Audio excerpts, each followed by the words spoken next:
ভাই রে ভাই, হঠাৎ শুয়ে আছে, বন্ধু আমার কল দিয়ে বলছে যে চো গাড়ি নিয়ে এসেছি তো ঘুরতে যাই। জানি না কার গাড়ি নিয়ে এসেছে।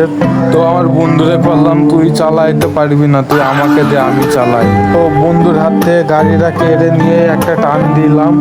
আর এইদিকে বন্ধু আমার বাঁচা বাঁচা করে চিল্লাইতাছে। বন্ধু আমার পিছনে, বন্ধু লুঙ্গি আকাশে। তো বহুত দিন পর এসে চালাইলাম। চলে স্পোর্টস বাইক চালানো অভ্যাস নেই, তো তাই একটু সমস্যা হয়েছিল। তো তবে আমি আই এম রাইডার, তাই আমার কোনো সমস্যা হয় নাই। তবে আমার বন্ধুর অনেক সমস্যা হয়েছে। তো যাই হোক, এসে চালায় অনেক মজা পাইলাম। আর কিছু ভিডিও ফটোশুট কইরা নিলাম। তো সবাই জানেন বাইক একটা ছেলের ইমোশন। আর এই ইমোশন যদি ছবি ভিডিও না তোলে তাহলে কাজের মাথায় কাজ করবে না। তো আমি একটা সিঙ্গেল বাইকের ভিডিও কইরা নিলাম। তো বন্ধুদেরও কিছু কইরা দিলাম। তো এখন দেন বাসার দিকে যাইতাছি। আর যার বাইক চুরি করে নিয়েছে তার হাতে তুইলা দিব।